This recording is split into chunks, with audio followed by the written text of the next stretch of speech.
کو تراویح میں 1.5 بار تلاوت کیا ہے۔ 14ویں پارے کا دوسرا نصف اور 15واں پارہ مکمل، بلکہ اس کے ساتھ 16ویں پارے کے پہلے 3 رکوع بھی تلاوت کیے۔ تفسیر کے حوالے سے ہمارا 11واں پارہ ہے۔ سب نے کل 2 جمعۃ المبارک میں نے پڑھا ہے 2 جگہ پہ، اس کی وجہ سے یہ گلے کا ایشو ہو گیا۔ اللہ رب العزت نے 11ویں پارے میں فرمایا للذین احسنوا الحسنی وزیادہ، بھلائی والوں کے لیے بھلائی ہے اور اس سے بھی زائد۔ زائد کا مطلب یہ ہے جو نیکی کرے گا اللہ نیکی کا اجر بڑھا بھی سکتا ہے۔ یہ ایک نیکی کی ہے 10 گنا اجر ہے، اور 10 گنا سے لے کے 700 گنا تک اس کا اجر ہو سکتا ہے نیکی کا۔ وَلَا يَرْحَقُ وُجُوهَهُمْ قَطَرٌ وَلَا ظِلَّةٌ، اور ان کے منہ پر نہ چڑھے گی سیاہی اور نہ خاری،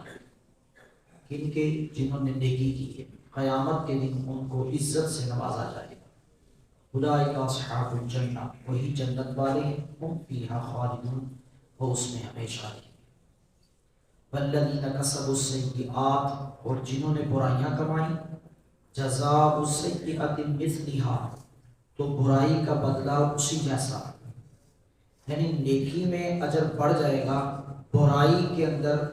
جو ہے وہ آپ کی سزا اس کا بدلہ بڑھے گا نہیں بلکہ اتنا ہی دیا جائے گا۔ یہ اللہ کی رحمت ہے، اور نبی علیہ السلام کے صدقے سے ہے کہ جتنی آپ نے برائی کی ہے بس اتنی آپ کو سزا، اور یہ بھی ہو سکتا ہے کہ اس کی بھی معافی ہو جائے۔ اللہ فرماتا ہے نیکی کا اجر بڑھا کے دے دیا جائے گا، لیکن برائی پر سزا بڑھا کے نہیں دی جائے گی، سزا اتنی دی جائے گی جتنی برائی۔ آگے چل کے فرمایا الا ان اولیاء اللہ لا خوف علیہم ولا هم یحزنون، خبردار ہو جاؤ بے شک اللہ کے ولیوں پر نہ کچھ خوف ہے اور نہ کچھ غم۔ ولی کہتے ہیں بیسیکلی دوست کو، یا ایسے شخص کو جس کا اللہ کے ساتھ قرب ہو، خاص تعلق ہو، اس کو اللہ کا ولی کہا جاتا ہے۔ اور ان کو غم اور خوف نہیں ہے، اس کی وجہ فرمایا الذین آمنوا، وہ ایمان لائے، وکانوا یتقون، اور پرہیزگاری کرتے ہیں، یعنی تقوی اختیار کیا، اللہ سے ڈرتے رہے، اس لیے ان کو نہ کچھ خوف ہوگا اور نہ لہم البشریٰ فی الحیات الدنیا، انہیں خوشخبری ہے دنیا کی زندگی میں، یعنی دنیا میں ہی انہیں خوشخبری دے دی گئی کہ ان کو پریشان ہونے کی ضرورت نہیں ہے۔ وفی الآخرہ، اور آخرت میں، لا تبدیل لکلمات اللہ، اللہ کی باتیں بدل نہیں سکتی، ذالک هو الفوز العظیم، یہی بڑی کامیابی ہے۔ اس کے بعد آگے چل کے فرعون کا ذکر فرمایا اللہ رب العزت نے، اور فرمایا کہ فَالْيَوْمَ نُنَجِّيكَ بِبَدَنِكَ لِتَكُونَ لِمَنْ خَلْفَكَ آیَةً، آج کے دن ہم تیری لاش کو باقی رکھیں گے تو اپنے پچھلوں کے لیے نشان ہو۔ فرعون کی لاش آج بھی مصر کے میوزیم کے اندر موجود ہے، اس پہ مختلف طرح کے ایکسپیریمنٹ کیے گئے، سائنسدانوں نے اس پر ایکسپیریمنٹ کیا، اور سامنے قرآن بھی رکھا تو انہیں پتہ چلا کہ واقعی قرآن مجید ایک سچی اور الہامی کتاب ہے۔ اور دوسری وجہ اس کی لاش کو باقی رکھنے کی یہ تھی کہ بنی اسرائیل جو تھی ان کے دلوں کے اندر فرعون کا ڈر اتنا بیٹھ گیا تھا کہ وہ اس بات پر یقین ہی نہیں کر سکے کہ فرعون واقعی مر چکا ہے یا اللہ نے اس کو ہلاک کر دیا۔ جس وقت اس کی لاش دریا کے کنارے پھینک دی گئی، تب بنی اسرائیل نے آ کر دیکھا تو انہیں یہ یقین ہو گیا کہ واقعی فرعون کو اللہ نے ہلاک کر دیا۔ آگے چل کر سورہ ہود کی ابتدا ہے، اللہ رب العزت نے ابتدا ہی میں پہلی جو ہے وہ رکوع کے اندر ہی فرما دیا وَمَا مِن دَابَّةٍ فِي الْأَرْضِ إِلَّا عَلَى اللَّهِ رِزْقُهَا، اور زمین پر چلنے والا کوئی ایسا نہیں جس کا رزق اللہ کے ذمہ کرم پر نہ ہو۔ ٹھیک ہے، جس کو اللہ نے پیدا کیا ہے وہ جاندار ہے، اس کو رزق اس کا ملنا ہی ملنا ہے۔ آپ نے وہ واقعہ بھی سنا ہوگا کہ اللہ نے پتھر کے اندر کیڑا اور پھر کیڑے کو اس پتھر کے اندر رزق دیا، تو انسان کو کیوں نہیں وہ دے گا؟ صرف یہ ہے کہ اللہ نے جس چیز کی ذمہ داری دی ہے نا، ہمیں اس کی فکر نہیں ہونی چاہیے، اور جس چیز کی ذمہ داری نہیں دی اس کی فکر ہونی چاہیے۔ جبکہ ہم سارے رزق کے پیچھے بھاگ رہے ہیں، بھاگنے کا مطلب یہ ہے کہ شب و روز وہیں پہ صرف ہو رہے ہیں عبادت کو چھوڑ کے، تو عبادت کو چھوڑ کے اگر رزق کے پیچھے بھاگتے ہیں تو یہ غلط ہے۔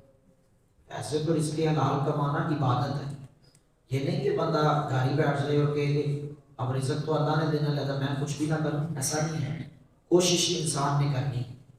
لیکن اس کوشش کے چکر میں اللہ اور بندہ جو ہے وہ اللہ کی عبادت سے ہی دور ہو جائے، یہ غلط ہے۔ تو فرمایا کہ رزق کی ذمہ داری ہمارے ذمہ کرم پر ہے، جس کو ہم نے پیدا کیا ہے وہ کبھی بھوکا نہیں مرتا، بلکہ وہ کہتے ہیں کہ بندہ صبح کو بھوکا اٹھتا ضرور ہے، لیکن رات کو جب سوتا ہے تو اللہ انہوں رجا کے سناتا ہے، بھوکا نہیں ہو سوتا۔ آگے چل کر حضرت نوح علیہ نبینا علیہ السلام کے حوالے سے اللہ پاک نے ذکر فرمایا کہ جس وقت وہ کشتی میں سوار ہوئے انہوں نے دعا پڑھی، وقال اركبوا فيها بسم الله مجريها ومرساها ان ربي لغفور رحيم۔ یہ دعا ہے کشتی میں سوار ہونے کی، تو آپ میں سے یا ہم میں سے کوئی بھی جب کشتی میں سوار ہو سفر کرے تو یہ دعا پڑھے، اللہ کے نام پر اس کا چلنا اور اس کا ٹھہرنا، بے شک میرا رب ضرور بخشنے والا مہربان۔ پھر اس کے بعد آگے ذکر فرمایا کہ وہ کشتی جو ہے وہ جوتی پہاڑ پر جا کر ٹھہری، اور اس وقت وہ رک گئی، آسمان تھم گیا، زمین نے اپنا پانی جو ہے وہ سارا نکل لیا۔ اس کے بعد یہ کشتی جوتی پہاڑ پر ٹھہری، اور نوح علیہ السلام جب کشتی سے باہر تشریف لائے، شکرانے کے طور پر نوح علیہ السلام نے خود بھی روزہ رکھا، اور باقی بھی جو آپ کے ساتھ مسلمان تھے جو سوار تھے، تقریباً 70 لوگ تھے جو آپ کے ساتھ سوار تھے، ان کو بھی آپ نے تلقین فرمائی کہ وہ اللہ کی بارگاہ میں شکرانے کے طور پر روزہ رکھے۔ اس کے بعد آگے چل کے قوم عاد کا ذکر ہے، اور پھر اس کے بعد قوم ہود کا ذکر ہے، پھر اس کے بعد قوم سمود کا ذکر ہے، پھر اس کے بعد قوم مدین کا ذکر ہے۔ ویسے تو ہم نے تفصیل کے اندر رمضان سے پہلے جو ہماری درس قرآن ہوتا ہے اس میں ہم نے تو کافی ڈیٹیل سے پڑھا ہے۔ اسی طرح حضرت یونس علیہ السلام کی قوم کا بھی ذکر موجود ہے، فرمایا کہ ان کو ہم نے دنیا کی زندگی میں ذلت کے عذاب سے بچا لیا جس وقت کہ انہوں نے ہماری طرف رجوع کیا۔ یونس علیہ السلام نے ان کو سمجھایا، اور پھر اس کے بعد جو ہے وہ انہوں نے آپ نے فرمایا کہ رات تک میں تمہارے درمیان رہوں گا، اگر صبح میں تمہارے درمیان نہ رہا تو سمجھ لینا کہ اللہ کا عذاب تم پہ آئے گا۔ اس وقت صبح ہوئی تو یونس علیہ السلام وہاں سے روانہ ہو چکے تھے، اب ان کو یہ یقین ہو گیا، اور عذاب کے جو آثار تھے وہ نمودار ہو گئے۔ وہ جتنے بھی لوگ تھے سارے کے سارے میدان کی طرف بھاگے، اپنی عورتوں کو اپنے بچوں کو لے کر وہ توبہ کی غرض سے وہاں سے نکلے، اور جس وقت انہوں نے اللہ کی بارگاہ میں توبہ کی، اتنی پکی توبہ کی کہ اللہ نے ان کی توبہ کو قرآن میں بیان کیا، یعنی انہوں نے اس انداز سے اللہ کی بارگاہ میں سچی توبہ کی کہ جس نے کسی کا ضبط کیا ہوا پتھر بھی اپنے گھر کی کسی دیوار میں لگایا تھا، وہاں سے اس دیوار کو توڑا اور توڑ کے اس پتھر کو نکال کے جا کے مالک کو واپس کر دیا، یعنی کسی کا مال نحق کھایا تھا تو مالک تک اس کو واپس پہنچایا، یعنی اس انداز سے انہوں نے توبہ کی، اللہ پاک نے ان سے عذاب کو ہٹا دیا۔ اس کے بعد آگے چل کے پھر سورہ یوسف ہے، اس کے اندر بڑی ڈیٹیل کے ساتھ یوسف علیہ نبینا علیہ السلام کا ذکر فرمایا گیا کہ جس طرح انہوں نے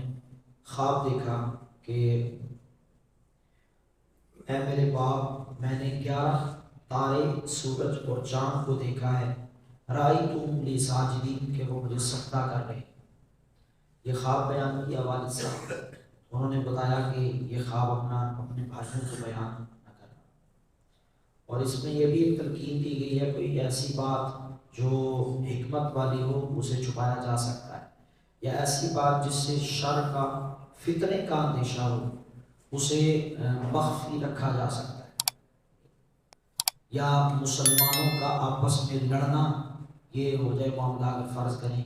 تو ایسی بات کو دبا دیا جائے، مخفی رکھا جائے، چھپا لیا جائے، تاکہ مسلمانوں کا آپس کے اندر کوئی فتنہ فساد یا لڑائی جھگڑا نہ ہو۔ تو یہ بھی حکمت تھی کہ چونکہ حسد ہو جاتا ہے اس طرح کے معاملات، تو فرمایا کہ اپنا یہ خواب اپنے بھائیوں سے بیان نہ کرنا۔ لیکن بہرحال چونکہ یعقوب علیہ السلام کی محبت تھی یوسف علیہ السلام کے ساتھ، اصل میں وہ 11 جو بیٹے تھے ان کے وہ ایک ماں سے تھے، اور یوسف علیہ السلام اور بنیامین یہ ایک ماں سے تھے، تو یعقوب علیہ السلام کی چونکہ محبت زیادہ تھی یوسف علیہ السلام کے ساتھ، اور یہ قدرتی معاملہ ہے، فطرتی معاملہ ہے، یہ ہو جاتا ہے، والدین کی کسی ایک بچے کے ساتھ بعض اوقات محبت بڑھ جاتی ہے، وہ کوشش تو کرتی ہے کہ معاملہ یکساں ہی رہے، لیکن بعض اوقات ایسا ہوتا ہے کہ کسی بچے کے ساتھ وہ زیادہ محبت بھی کر لیتے ہیں، اس میں کوئی ایسا معاملہ نہیں ہے، اور بسا اوقات تو یہ ہوتا ہے کہ وہ آپس میں ان کے ستارے مل جاتے ہیں، یا اس طرح کا، یا فطرتی طور پر وہ آپس میں ایک دوسرے سے ان کے اٹیچ، جیسے نبی علیہ السلام کی 4 بیٹیاں تھیں، چاروں بیٹیوں میں نبی علیہ السلام نے جگر کا ٹکڑا کس کو کہا؟ سیدہ فاطمہ کو، تو چونکہ یہ سب سے چھوٹی تھی اس لیے حضور علیہ السلام کی اس کے ساتھ محبت بھی زیادہ تھی، اور گھر میں زیادہ وقت نبی علیہ السلام کا انہی کے ساتھ گزرا، باقی جو 3 بیٹیاں تھیں ان کی جلدی شادی ہو گئی، نکاح ہو گیا ان کا،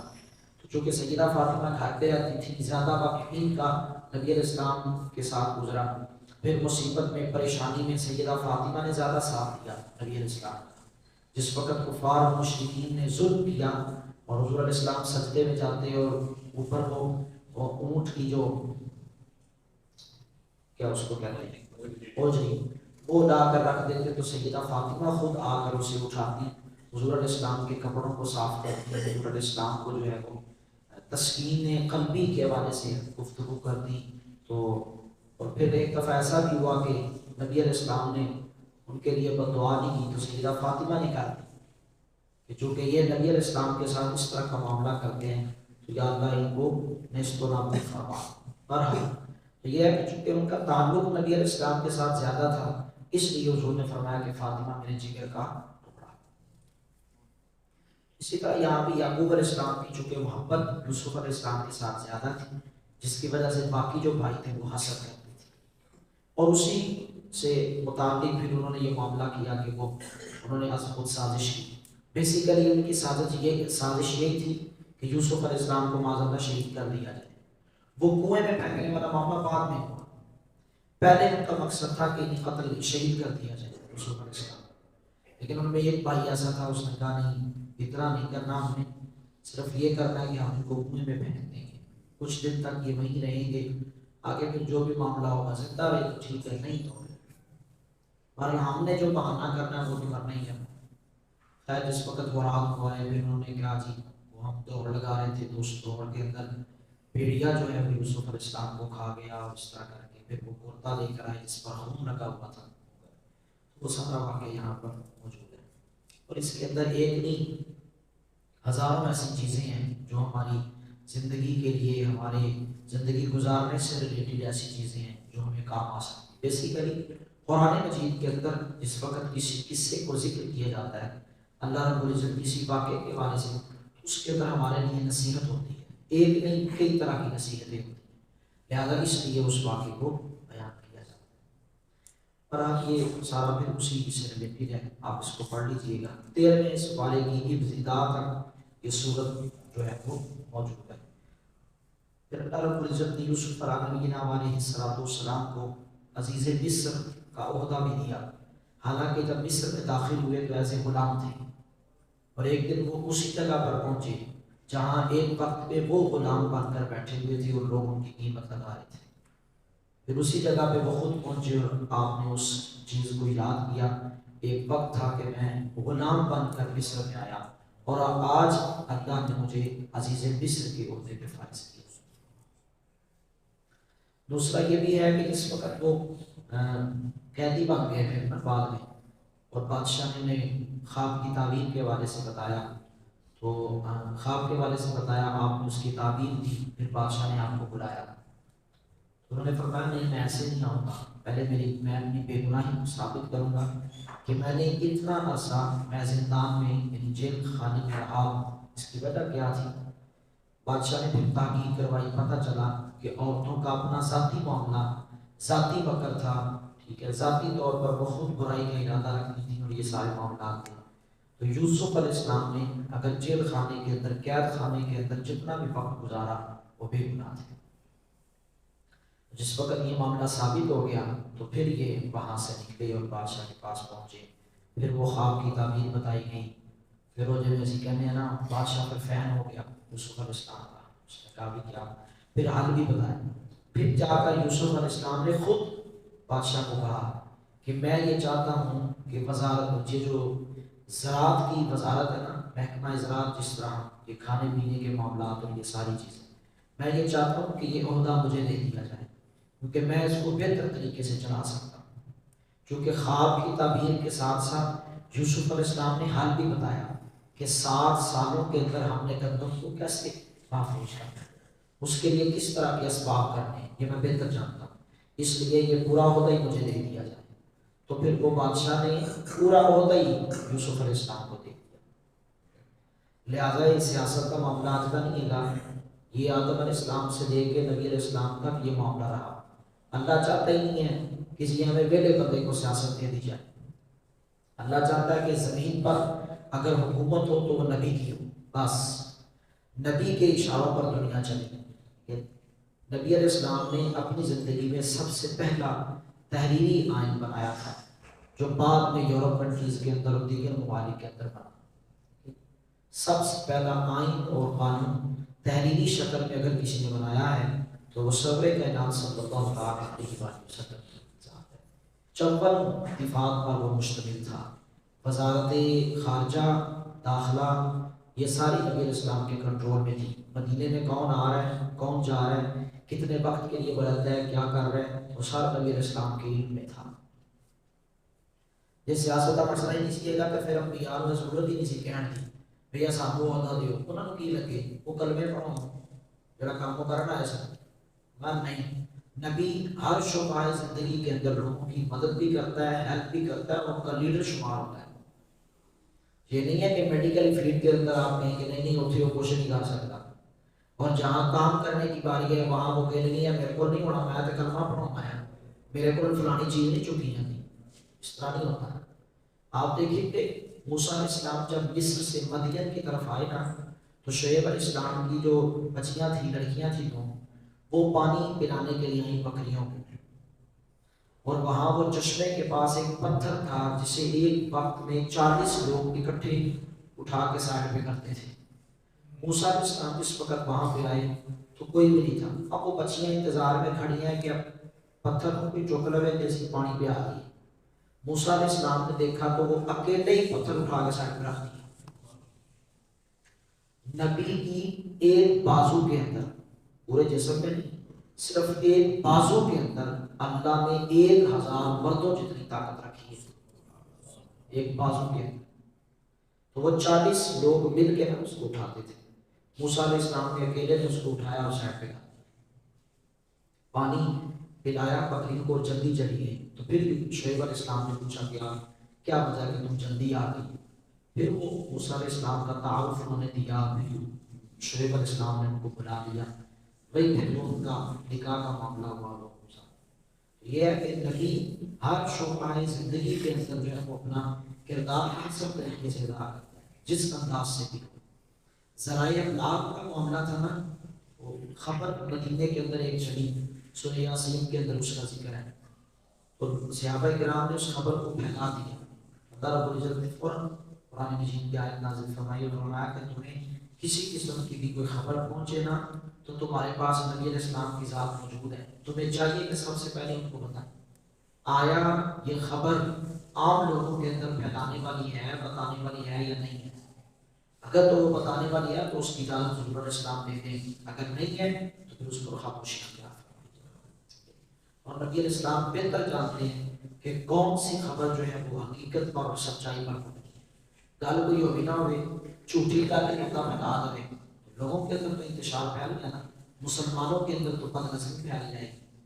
یہ چیز ہے. اس لیے پورے کا پورا مدینے کا جو کنٹرول تھا وہ نبی علیہ السلام کے اختیار میں تھا. اللہ کی بارگاہ میں دعا ہے آمین. اللهم صل على سيدنا محمد. اللهم انت السلام وانت السلام تبارك يا ذا الجلال والاكرام. اللهم اعنا على ذكرك وشكرك وحسن عبادتك. ربنا تقبل منا هذه الصلاه الفجر مع جماعه المسلمين. اللهم انك عفو تحب العفو فاعف عنا يا رب. وصلى الله تعالى على رسوله